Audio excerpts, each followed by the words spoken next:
Hello everyone, अगर आपने इस सीरीज़ के पिछले एपिसोड्स को नहीं देखा है सो आई सजेस्ट के पहले आप उन्हें देख लें एंड मेरे चैनल को सब्सक्राइब करें एंड अगर आपको मेरी वीडियो अच्छी लगे देन प्लीज़ लाइक करेगा। हुआबिन अपने फियांसे का बर्थडे छोड़कर यहाँ पे डॉगी को देखने आया था, जहाँ पे उसे तांगीर भी मिलती है बिकॉज शॉप वाले ने इसे भी फ़ोन करके बता दिया था। डॉगी तो इन्हें मिल जाता है, लेकिन यान शाओ यहाँ पे पहुँच के हुआबिन से कहती है कि अच्छा, मुझे मेरे बर्थडे पे छोड़ के तुम यहाँ पे तांगीर से मिलने के लिए आए। हुआबिन इसे समझाता है कि मैं इससे मिलने नहीं आया था, लेकिन ये सरी हुए जा रही थी। तभी यहाँ पर लुआक्शिन कहता है कि तांगीर इससे मिलने नहीं, ये मेरे साथ यहाँ पे आई है बिकॉज ये मेरी गर्लफ्रेंड है। ये इसे लेके चला जाता है एंड यान शाओ हुआबिन को लुआक्शिन इसे वही नेकलेस फिर से देता है जिसे ये तो मना कर रही थी, लेकिन दादी इसे ये पहना देती है एंड साथ में इसका हाथ भी लुआक्शिन को दे देती है, यानी कि तुम गर्लफ्रेंड बॉयफ्रेंड बन जाओ बेटा। हुआबिन ने कभी तांगकीर को ये छोटा सा सुंदर सा घर गिफ्ट किया था जिन्हें ये हाउस ऑफ लव बोलते थे।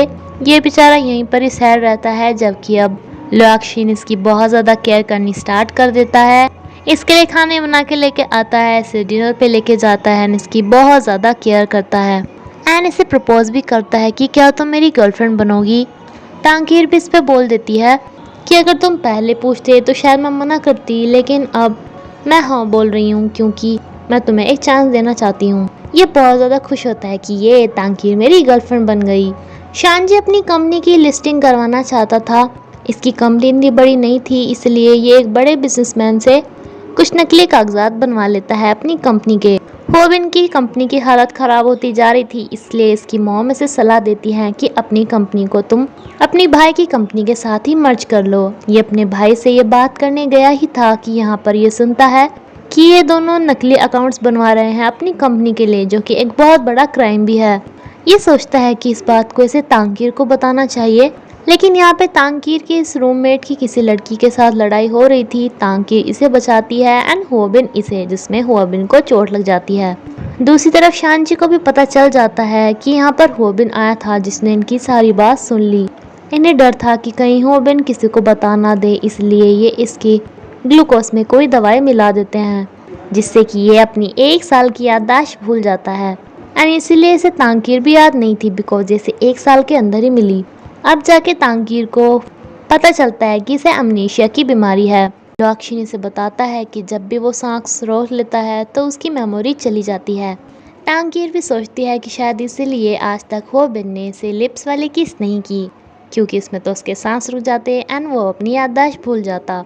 हुआबिन का फ्रेंड इसे बताता है कि उसने इसके साथ ब्रेकअप भी इसलिए किया था क्योंकि उसे अमनीशिया की बीमारी है। वो हर दिन की अपनी रिकॉर्डिंग किया करता था जो कि उसके कंप्यूटर में मौजूद थी, तो ये उसकी कुछ कॉपीज इसे दे देता है जिसमें अपने उस हाउस ऑफ लव में बैठकर ही सुन रही थी। लेकिन लुआक्शिन को शानजी कहता है कि उसकी इस रिकॉर्डिंग में क्या पता उसने हमारे इलीगल काम की भी रिकॉर्डिंग बना ली हो, इसलिए लुआक्शिन को ये सारी रिकॉर्डिंग डिलीट करनी पड़ जाती हैं हुआबिन के कंप्यूटर से। हुआबिन पहले की तरह थोड़ा रूड एंड एरोगेंट सा हो गया था। तांगी इसे याद दिलाने के लिए वो रिकॉर्डिंग्स लाई थी, लेकिन वो भी डिलीट हो गई थी।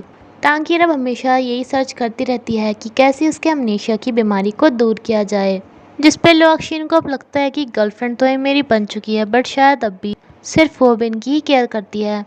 अगले दिन ही ये इसे शादी के लिए प्रपोज कर देता है, लेकिन तांगकीर तो पहले से ही इसका ये लॉकेट इसे वापस लौटाने आई थी। लुआक्शिन इसे कहता है कि तुमने पहले तो मुझे बोल दिया था, लेकिन तांगकीर कहती है कि उस टाइम मुझे नहीं पता था कि हुआबिन ने मुझसे ब्रेकअप अपनी बीमारी की वजह से किया है। फिर भी लुआक्शिन इसे कहता है कि मैं तुम्हारा हमेशा वेट करता रहूँगा। अब जब हुआबिन अपनी याददाश्त भूल ही चुका था तो इसकी मॉम भी यान शाओ को बोल देती हैं कि बेटा तुम ना अभी हुआबिन से अलग ही हो जाओ बिकॉज वो सब कुछ भूल चुका है एंड तुम्हें भी। ये दोनों फ्रेंड्स बोल रही होती है कि देखो, तांगकीर ने भी अब लुआक्शिन से ब्रेकअप कर लिया है एंड हुआबिन ने भी अपनी सगाई तोड़ दी है, क्योंकि वो दोनों एक दूसरे के लिए ही बने हैं। यान शाओ अपने पापा से कहती है कि कुछ करो, मुझे हुआबिन से ही शादी करनी है, लेकिन इसके पापा इसे बताते हैं कि मैंने ना तो ये कंपनी बेची एंड इसे लॉस में ही लेकर चला गया, इसलिए मुझे प्रेसिडेंट से हटा दिया गया है एंड तुम्हें अब हुआबिन को भूल जाना चाहिए। मैंने जो बुरा काम किया उसका रिजल्ट मुझे मिल गया एंड तुम्हारे साथ भी कुछ ऐसा ही होगा। लेकिन ये अपने पापा की बात नहीं मानती। ये फिर से हुआबिन की मॉम की समझागिरी कर ही रही थी कि इसका एक फ्रेंड जानबूझकर हुआबिन की मॉम को बता देता है कि जिस मिस्टर चैन ने आपकी कंपनी आपसे छीनी, ये यान शाओ उन्हीं की तो बेटी है। इसी बात पे इसे काफ़ी ज़्यादा बुरा लगता है एंड ये यान शाओ को यहाँ से निकाल देती हैं। इसकी काफ़ी बुरी हालत थी जिसे हमेशा की तरह शानजी ही आकर संभालता है। जैसे कहता है कि तुम्हें अपने पापा के घर से भी चलता कर दिया गया एंड हुआबिन के भी घर से भी, लेकिन तुम मेरे घर पे रह सकती हो, बदले में तुम मेरे घर का काम कर दिया करना, जिससे कि तुम्हारी मॉम को यहाँ पे ना आना पड़े। अब यान शाओ के पापा इस कंपनी से हट गए थे एंड यान शाओ भी तो तांकी दोबारा से इस कंपनी में आ जाती है, जिसकी पोजीशन अब की बार इन सबसे ऊंची थी, यहाँ तक कि हुआबिन से भी ऊंची। शानजी अपने चेले को कहता है कि मुझे नहीं लगता कि वो अपनी याददाश्त भूला होगा, मुझे लगता है कि हुआबिन को सब याद है, वो नाटक कर रहा है, तुम उस पे उसकी गर्लफ्रेंड पे नज़र रखना। लेकिन ये कहता है कि नहीं, हुआबिन तो तांकी के साथ भी काफ़ी अजीब बिहेव रखता है, तो मुझे नहीं लगता उसे कुछ याद है। एंड था भी ऐसा ही, हुआबिन को सब कुछ याद था, लेकिन इसे सभी के सामने नाटक करना पड़ रहा था बिकॉज इसे नहीं पता था कि कौन इसके खिलाफ है एंड कौन इसके साथ। एंड ये तांकीर के साथ भी काफ़ी रूड एंड एरोगेंट सा बन के दिखा रहा था। शानजी देखता है कि यान शाओ की तबीयत बहुत ज़्यादा ख़राब है, लेकिन ये बात सिर्फ यान शाओ को ही पता थी कि इसे अब ट्यूमर है। डॉक्टर से बताता है कि सर्जरी के दौरान इसकी आंखें भी जा सकती है, लेकिन अगर इसने सर्जरी नहीं कराई तो कैंसर बढ़ता ही चला जाएगा। इस बारे में किसी तरह शानजी को भी पता चल जाता है। हुआबिन को किसी तरह अपने इस अंकल के इलीगल कामों को रोकना था, जिसके लिए ही ये याददाश्त हारने का नाटक कर रहा था। ये अपने फ्रेंड्स को यहाँ पर भेजता है जिसे कि यहाँ से कॉन्ट्रैक्ट लेना था। कॉन्ट्रैक्ट तो इसे नहीं मिलता, लेकिन इसे पता चलता है कि शानजी के साथ इनका एक और पार्टनर है जो कि शाओ माओ के पापा हैं। शानजी से समझाता है कि तुम्हें सर्जरी कर लेनी चाहिए, सारा खर्चा मैं दूंगा, लेकिन ये कहती है कि अगर मेरी आईसाइट ही चली गई तो मैं जीकर ही क्या करूँगी, मैं सर्जरी नहीं कराऊंगी। हुआबिन को सबको दिखाना था कि इसे 1 साल का कुछ याद नहीं, तो ये अब शाओ माओ को घुमाने ले जाना स्टार्ट कर देता है एंड इसे बताता है कि तुम्हारे पापा भी शानजी के साथ मिलके कोई इलीगल काम कर रहे हैं, उनके पास कोई कॉन्ट्रैक्ट होगा जो कि हमें निकालना है उनके पास से। ये से भी बता देता है कि ये नाटक कर रहा है अपनी याददाश्त जाने का। अब ये दोनों ऐसे दिखाते हैं कि ये दोनों डेट कर रहे हैं, जिसपे शाओ माओ के बॉयफ्रेंड को काफ़ी ज़्यादा बुरा लगता है कि शाओ माओ ने इसे छोड़ दिया।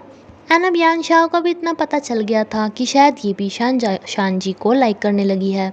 हुआबिन जो शाओ माओ के इतने क्लोज हो रहा था, इस पे काफ़ी ज़्यादा कंफ्यूज होती है कि क्या हुआबिन एक प्लेबॉय बन गया है। नहीं, शाओ माओ तो उसकी बहन जैसी थी, फिर ऐसा उसने क्यों किया होगा।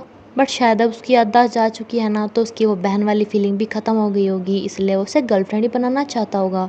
ये सोचते सोचते ये अपने हाउस ऑफ लव में ही सो जाती है, जहाँ पे इसे लगता है कि हुआबिन से मिलने आया है। एंड जब ये आंखें खोल के देखती है तो कोई दरवाज़ा बंद करके चला जाता है। तांकीर को पक्का यकीन था कि ये हुआबिन ही होगा, क्योंकि इस घर के बारे में सिर्फ इसे एंड हुआबिन को ही पता था, यानी कि हुआबिन को अपनी याददाश्त याद है। नेक्स्ट डे ये सभी को ऐसे जताती है कि ये हुआबिन के साथ बहुत ज़ोर ज़ोर से लड़ रही है, लेकिन दरवाज़ा बंद करके इससे आराम से पूछती है कि तुम ये सब झूठ बोल रहे हो ना, तुम हाउस ऑफ लव में गए थे ना। ये भी सबके सामने तो बोल रहा था ज़ोर ज़ोर से कि क्या बकवास कर रही हो एंड मुझे इस कमरे में क्यों बंद कर दिया, लेकिन इसे गले लगा के आराम से कहता है कि मैं तुम्हें बाद में ये सब कुछ बताऊंगा, अभी मैं तुम्हें कुछ भी नहीं बता सकता। एंड फिर से अपना ज़ोर ज़ोर वाला ड्रामा स्टार्ट कर देता है। शाओ माओ की मदद से ये किसी तरह इसके पापा के लॉकर में से वो कॉन्ट्रैक्ट हासिल कर ही लेता है एंड देन अपने भाई एंड अंकल के पास जाके कहता है कि देखो, या तो अपनी उस कंपनी को लिस्टिंग में से हटवा लो, वरना तो मैं ये सबको दिखा दूंगा कि तुम इलीगल काम कर रहे हो। मैं नहीं चाहता कि मेरे पापा ने जो इतनी मेहनत से कंपनी बनवाई, उनके पैसे तुमने अपनी कंपनी में लगाए एंड अब तुम उसमें इलीगल काम करो। ये इन्हें 1 दिन का टाइम देकर चला जाता है, लेकिन शानजी ने इसके पीछे अपने 2 गुंडे इसे मारने के लिए भेज दिए थे। लेकिन लोअक्शिन इन्हें कहता है कि मैं अपने भाई से बात करता हूँ, बट हुआबिन नहीं मानता। हुजिन ने अपनी मॉम को अब तक नहीं बताया था कि वो इसकी मॉम है। इसका बॉयफ्रेंड इसे सलाह देता है कि तुम्हें बता देना चाहिए। इसकी इतनी हिम्मत तो नहीं थी, इसलिए ये एक रिकॉर्डिंग करती है जिसमें अपनी मॉम को बताती है कि मैं आपकी ही बेटी हूँ। हुआबिन सोचता है कि इसके भाई इसकी बात तो मान नहीं रहा, लेकिन शायद हुजिन की बात मान ले, इसलिए हुजिन को मिलने के लिए बुला लेता है, जो कि अपनी मॉम से मिलने के लिए जा रही थी। ये इससे मिलने आया था, लेकिन इसे शानजी का गुंडा आके पकड़ लेता है, जो कि इसे मारने ही वाला था कि हुजिन यहाँ पे आ जाती है एंड इसे बचाने की कोशिश करती है, लेकिन ये इसे इतनी ज़ोर से धक्का देता है कि हुजिन का सर इसमें लगता है एंड इसकी यहीं पर ही डेथ हो जाती है। एंड देन ये हुआबिन को भी बहुत ज़ोर से मारता है। अपने बॉस को फ़ोन लगाता है कि बॉस मुझसे एक गलती हो गई है, हुजिन की डेथ हो गई। इसका बॉस इसे सलाह देता है कि ऐसा करे जिससे सबको लगे कि हुआबिन ने ही हुजिन को मारा है। इसलिए दोनों को एक कार में बिठा के कार ठोक देता है एंड अपने आप भाग जाता है। हुजिन का बॉयफ्रेंड इसकी मॉम को जाके ये वीडियो दिखाता है। ये काफ़ी खुश जाती हैं कि इनकी बेटी हुजिन है, लेकिन अगले ही पल इन्हें पता चलता है कि हुजिन की डेथ हो गई एंड उसकी डेथ और किसी ने नहीं, शायद हुआबिन ने ही की है। हुआबिन को भी सर में चोट लग गई थी जिसे कि हॉस्पिटल में लेके जाया जाता है, लेकिन वो गुंडा जो कि भाग गया था तो ये आरोप उसी के ऊपर लगता है कि वो भाग गया, इसका मतलब उसने ही कुछ किया है। एंड हुआबिन अब की बार सचमुच में ही 10 साल की मेमोरी भूल गया था। अब ये छोटा बच्चा बन गया था जो कि अपने दोस्त को तो अंकल बता रहा था एंड तांगकीर को दीदी। शाओमाओ के पापा भी शानजी के साथ अपने सारे कॉन्ट्रैक्ट ख़त्म कर लेते हैं जिससे उसकी कंपनी बर्बाद हो जाती है।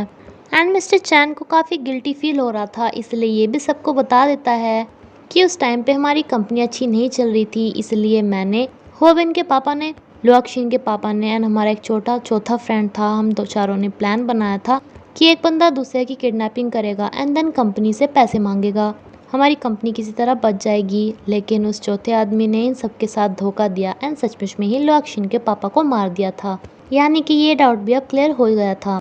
हुआबिन अब बिल्कुल बच्चा बन गया था, लेकिन तांगकीर अब भी इसके साथ थी, जिसे देखकर यानशाओ कहती है कि शायद अगर मैं तांगकीर की जगह होती तो इस टाइम पे हुआबिन के साथ ना दे पाती, यानी तांगकीर ही उसे मुझसे ज़्यादा प्यार करती है। शानजी से कहता है कि तुम सर्जरी करवा लो, अगर तुम्हें कुछ भी हो गया, तुम्हारी आंखें खराब हो गई, तब भी मैं पूरी लाइफ तुम्हारा साथ दूंगा। ये सर्जरी करवा लेती है एंड इसकी आईसाइट चली गई थी। इसे काफ़ी बुरा लगता है कि इसका सब कुछ छिन गया, जो कि हुआबिन की वजह से हुआ, इसकी कंपनी भी चली गई। इसलिए डिसाइड करता है कि हुआबिन के पास जितनी भी प्रॉपर्टी है ये सब हड़प लेगा। हुआबिन की मॉम तांगकीर को घर से निकाल देती हैं, हुआबिन से दूर रखती हैं, लेकिन अब की बार इसलिए नहीं कि इससे चिढ़ रही थी, बल्कि इसलिए कि ये नहीं चाहती थी कि तांगकीर अब हुआबिन के साथ अपनी लाइफ ख़राब करे। लेकिन नेक्स्ट डे तांगकीर हुआबिन को लेकर यहाँ से वोल्केनो आइलैंड पे चली जाती है, क्योंकि इनके प्यार की शुरुआत यहीं पर ही हुई थी। तो ये सोच रही थी कि हुआबिन को अगर याद आ गया तो सही है, अगर ना आया तो ये इसे फ्री छोड़ देगी। लेकिन शानजी को भी इनकी लोकेशन के बारे में पता चल गया था, जो कि अपने गुंडे वहाँ पर भेज देता है। तांगकीर इसे अपनी सारी स्टोरी बताती है, कॉलेज टाइम से लेकर अब तक की। ये पहले की तरह फायरवर्क्स भी जलाती है एंड देन ये इसे किस करने वाली थी, लेकिन हुआबिन इसे कहता है कि दीदी आप ये क्या कर रही हो, जिस पे तांगकीर को काफ़ी बुरा लगता है। ये इसे कहती है कि मैं तुम्हारी दीदी नहीं हूँ। ये काफ़ी गुस्सा होकर ऐसे ही सो गई थी, लेकिन जब ये सुबह उठती है इतने में शानजी हुआबिन को एक कार देकर कहता है कि देखो, अगर तुम इस पे साइन कर दोगे ना तो ये कार तुम्हें मिल जाएगी। यानशाओ को अब सिर्फ 10% ही दिखाई देता था। अपनी आंखें खुलने के बाद ये सबसे पहले लुआक्शिन पे फ़ोन करने वाली थी, बट उसका मैसेज सुनती है कि हुआबिन ने मेरा सब कुछ छीन लिया, मैं उससे सबका छीनने जा रहा हूँ। इससे पहले इसकी फ्रेंड आई थी, इसलिए इसे लेके शानजी को रोकने के लिए चली जाती है। हुआबिन अपने गेम में ही बिजी था, जो कि इस पे साइन कर ही नहीं रहा था, इसलिए ये इसे मारने लगते हैं। लेकिन तांगकीर को भी ताइक्वांडो आता था, इसलिए ये इनकी पिटाई करनी स्टार्ट कर देती है। तभी यहाँ पर यानशाओ आकर शानजी को रोकती है, इसे समझाती है एंड तांगकीर को भागने देती है। देन इसे कहती है कि देखो, मैंने सबके साथ इतना बुरा किया, जिसके बाद मेरे साथ भी बुरा हुआ एंड तुम्हारे साथ भी ऐसा ही होगा, इसलिए सब मत करो। शानजी इसकी बात मानकर वापस चला जाता है, लेकिन बाकी गुंडे अब तक इनके पीछे ही थे। तांगकीर को चोटिल करने ही वाले थे कि यहाँ पे लुआक्शिन भी पहुँच जाता है।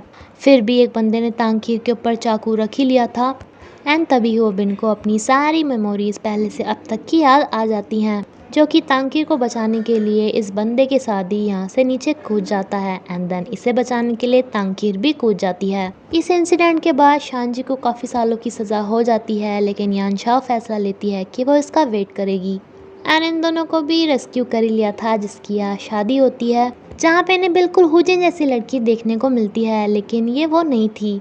शादी के बाद हुआबिन कहता है कि एक काम रह गया एंड ये एकदम से तांगकीर को किस करता है। तांगकीर से कहती है कि तुमने तो प्रॉमिस किया था ना कि तुम ऐसा नहीं करोगे, वरना तुम मुझे दोबारा से भूल जाओगे। लेकिन हुआबिन कहता है कि नहीं, मुझे फ़र्क नहीं पड़ता, बिकॉज मैं चाहे कितनी बार ही तुम्हें भूल जाऊं, लेकिन हमेशा तुमसे ही प्यार करूंगा। एंड इसी के साथ ही ये क्यूट सी सीरीज़ यहीं पर ही ख़त्म होती है फ्रेंड्स। प्लीज़ मुझे कमेंट करके बताइएगा कि आपको ये वीडियो कैसी लगी एंड सीरीज़ भी। Yeah. Thank you.